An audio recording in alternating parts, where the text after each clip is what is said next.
Grandad's late. I want my breakfast, don't you? No. Now, don't be silly. You'll feel better after some bacon and eggs. I don't want any. Shh, here he comes. No sign of life yet. Typical. I say, does that boat have a toilet? Expect so. Why?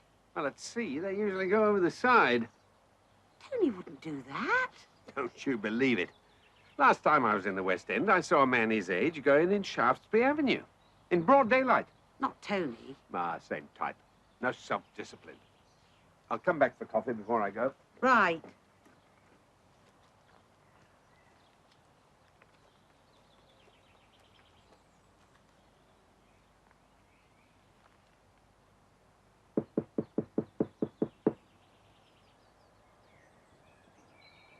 He's late. I'm famished. He's not going to the office today. He's assessing a claim in Dorking. Your breakfast ready. You can eat it while he's cleaning the car. Right. Come on, Justin. Look lively. Oh, Dad! Stop.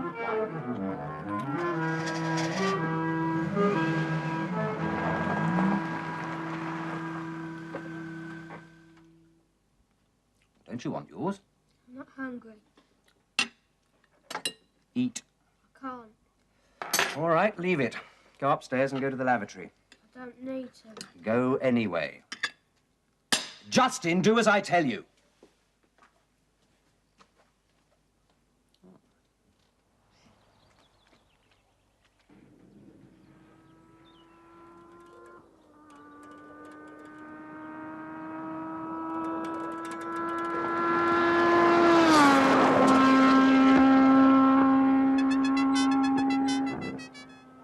Who was that maniac? Young Potter.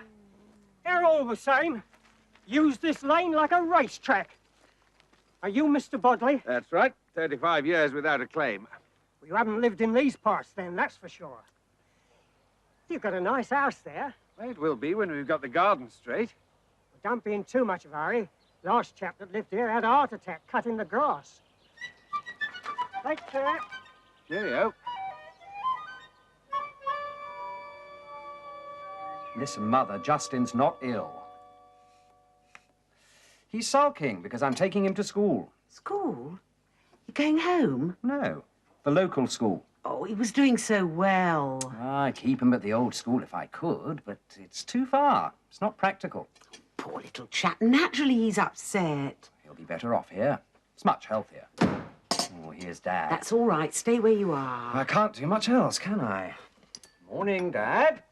Good morning. Alice, you cooked his breakfast. We can't cook for ourselves yet. The galley isn't organised.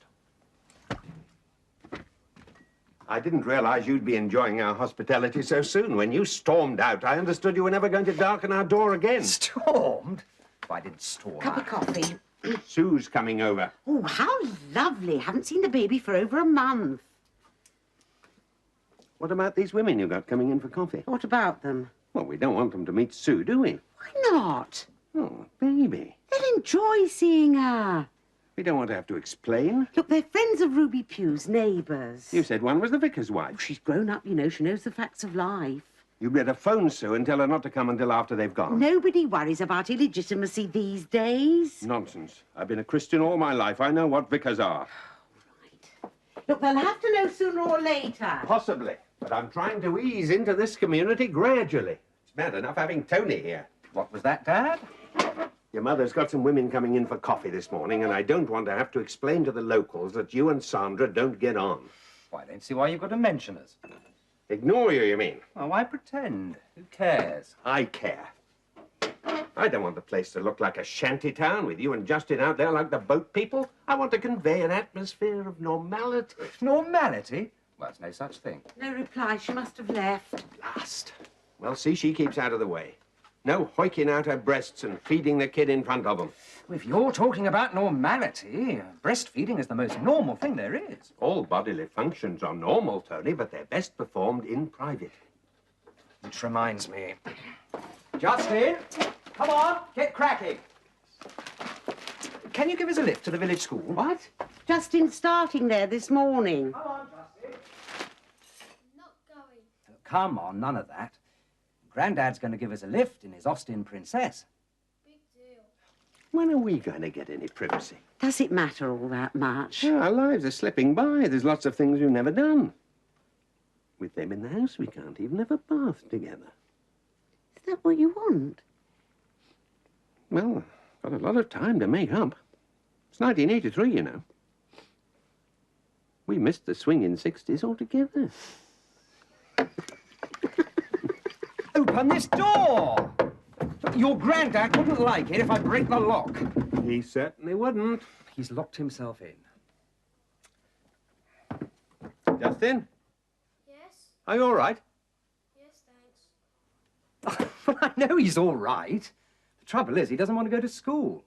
Have you had this problem before? No, he's never played up like this. Well, the reason is obvious. He doesn't want to change schools.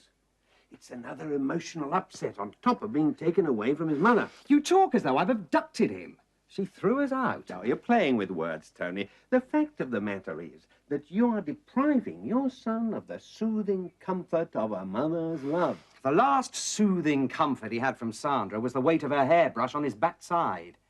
He was a scapegoat in her fights with me. She's violent, Dad. Well, you don't want me to subject him to that, do you? The boy's got to go to school. That is the law. That's right. Justin, you heard what your granddad said. Do you want me to be sent to prison? You don't get sent to prison for first offence. He's a bright lad. You're enjoying this, aren't you? Well, Tony, after listening to you criticizing me all these years for the way I've brought you up, it's only human. Justin, come out of there! No. Look, you didn't cope any better than me. When I didn't want to go to a new school, what did you do? I don't remember. What did I do? You said if I didn't like it after the first week, you'd give me £1. And? I didn't like it, but I sort of got used to it. Anyway, I never asked you for £1. That's settled. If you two go on like that, he's going to be late for school. You're right. I've got to go to Dorking. You'll have to sort this out yourself. Well, aren't you going to give us a lift? Well, I can't with him locked in the lavatory. Justin, pet. You know very well you're going to have to go in the end because rotten grown-ups have the power. But I know you're wise enough to put a brave face on it.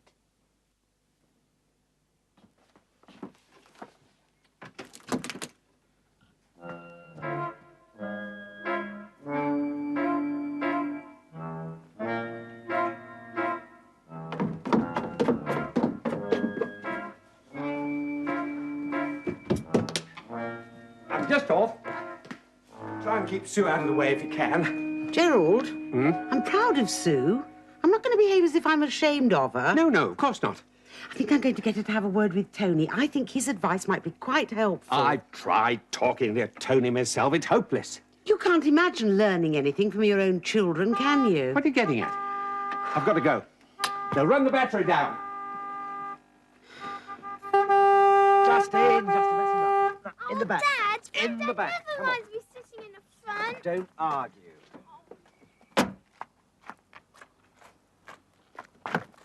Justin, that's not Oh, if fun. I wear the Come on. safety belt, it's a safe in the bag. Here, Granddad, put this in the back, will you? And keep quiet. Dad won't let me sit in the front. Quiet. Get him away from my ear, will you?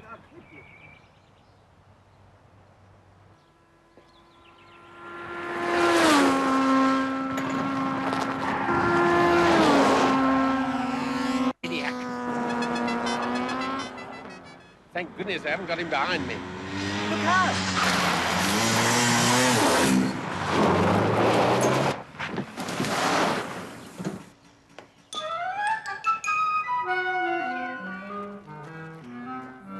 Sue, darling!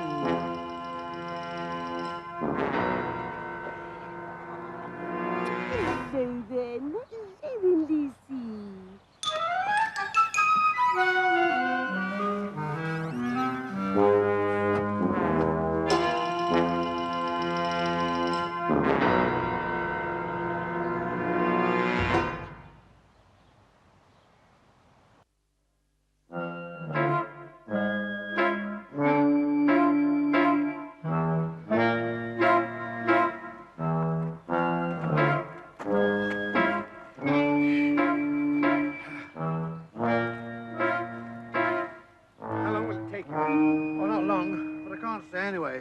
I've got to go to the farm to pick up a rabbit. Can't you come back afterwards? I've got to go to this children's party. I'm doing some conjuring tricks. I think that's why I want the rabbit.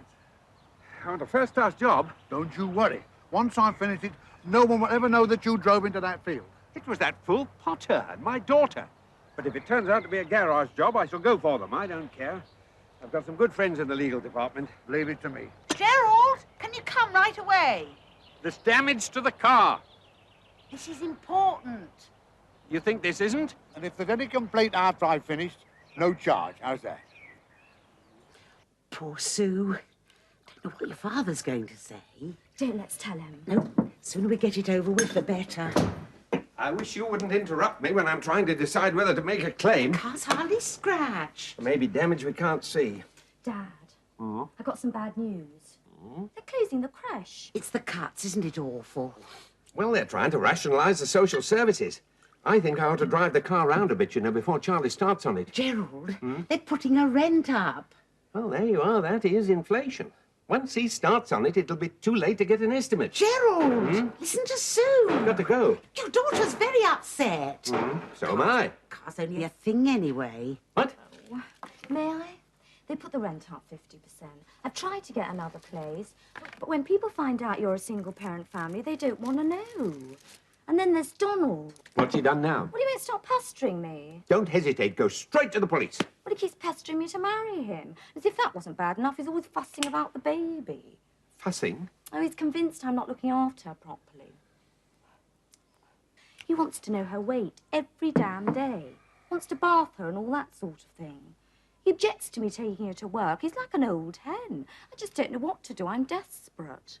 Well, if he wants to marry you... I don't want to marry him. I've always been clear about that. I see. Do you, Dad, or are you just making noises? I understand very well. He thinks if you get married, you'll settle down and start facing up to your responsibilities. I'll speak to you later.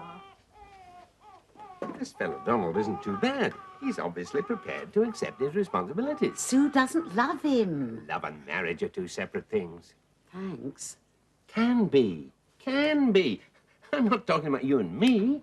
We've been most fortunate. At least we were until the children started growing up. I think Sue's a marvellous girl. I wish I'd had half her guts when I was her age. Of course, I was naive, afraid of being left on the shelf. Oh, it's my turn to thank you. Desperate, were you? I was just a last resort. I didn't mean that. She's quite happy now. I'll feed her later. Sue, I've got a suggestion to make. Yes, Dad? If you'll marry Donald, I'll make a down payment on a little house or flat and help you get settled. Now, what do you say? I've got to go. Think it over. He thinks he can bribe me into marrying Donald. I didn't mean that. He's trying to help. Well, the only help I need is a room here. Do you think you could put it to him? I'd insist on paying rent and pay for babysitting. Trouble is, he thinks he's being generous already. £3. Well, here's 4. Oh, thank you very much, Mr. Botley. That's very generous of you. You won't forget to be back before it's dark, will you? Why? Well, the lamps aren't working. I think it's the wiring. You'll have to take it into the garage.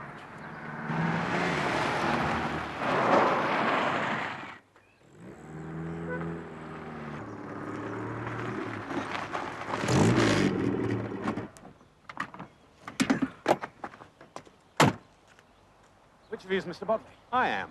Donald Westmacott. Father of your granddaughter. How do you do? Cheerio, Mr. Botley. Good to seeing you. I see she's here. Yes. I went round to see our baby and left her without a word. 30 miles on a motorbike. That's no way to treat a tiny baby. The baby's perfectly all right. She better be.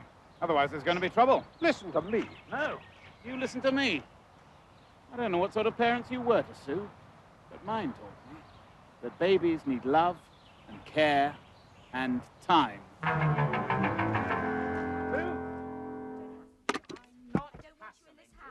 I've got a perfect legal right to see Lucy. I don't care whether it's legal or not. I have a right to see my child. I told you can have access. I don't want bloody access. Don't shout.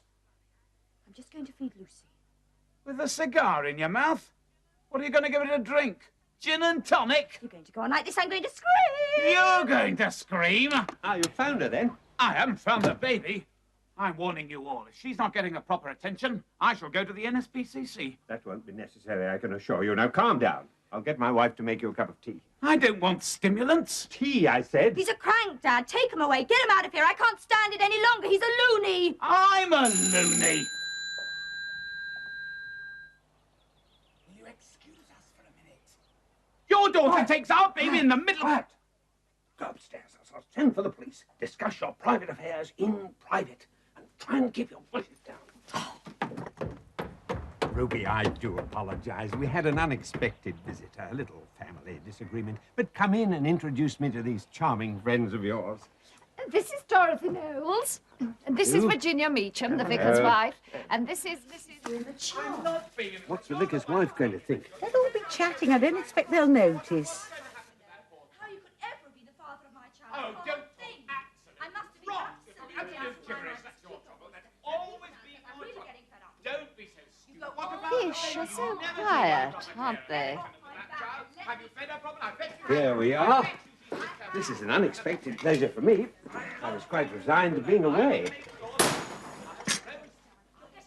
Our younger daughter's visiting us.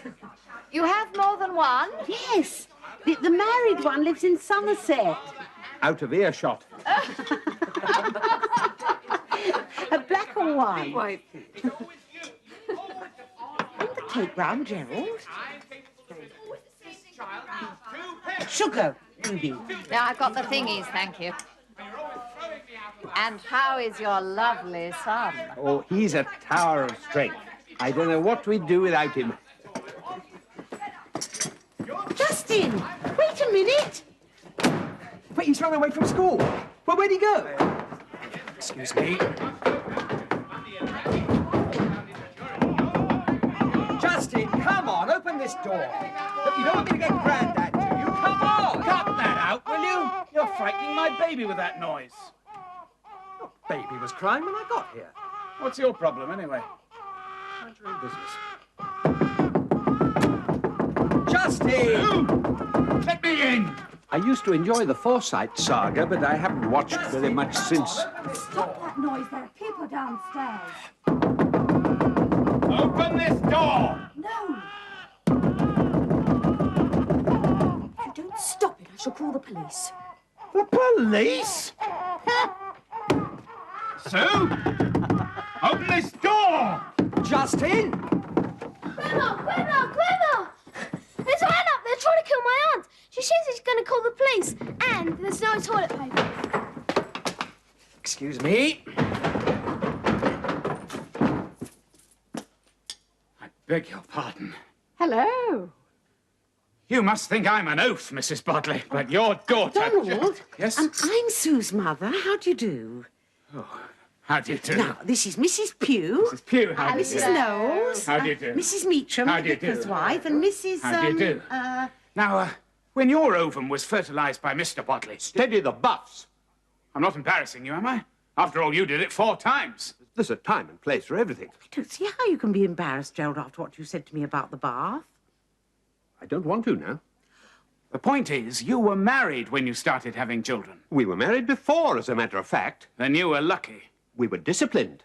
So were we. As soon as Sue and I knew we were sexually attracted to each other, I went to live in St. Albans. Donald, it's not the moment for these revelations. We didn't live in sin. You lived in St. Albans. And alone. Now, everyone here must have experienced libidinous urges. Not so much of the past tense. Still do. Of course you do. Oh, my dear. But when we felt them, we decided to wait until we were ready to accept the responsibilities that go with parenthood. Once we were sure, the floodgates opened. Gerald, would you mind getting some more cream? Don't send him away just when the floodgates have opened. All right, go on, Donald. Well, it's like this. I wanted to sire a child and be a father to that child. I contend that it's a basic human need. You want to make yourself useful? Get me a clean one of these.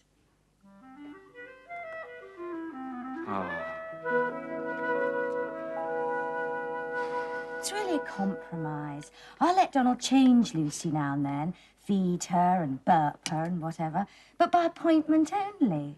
Right, Donald? Mm-hmm. And if he knew for certain that I could stay here with Mum to help me and babysit while I'm at work, well, I know he'd be much less tense about the whole thing. Right, Donald? Mm-hmm. And, of course, you wouldn't want to stay here indefinitely, would you, Sue? Of course not. I'd offered to share the boat, but Justin and I are cramped as it is. Well, what happens when Geoffrey wants the boat himself? Well, cross that bridge when we come to it. It's not easy for me, being so independent. But look at it this way, Sue. You need protection. It's Dad's problem. Well, he chose to have a family, so it's him we turn to. You've got a family of your own. Well, I'm talking about an extended family, or tribe, as it used to be called. You are the leader of our tribe, our chief. With rent sky high, unemployment, cuts, the tribe huddles together for warmth and shelter. That's it. Ask yourself, Gerald, would you really leave your daughter and her baby in the lurch?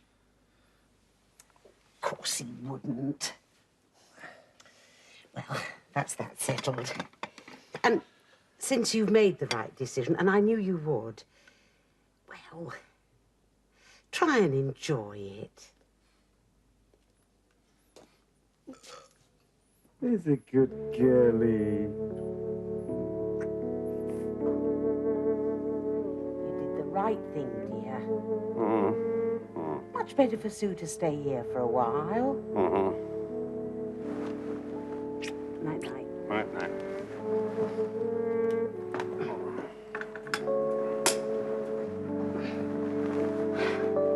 She and the baby need a bit of peace and quiet. So do we.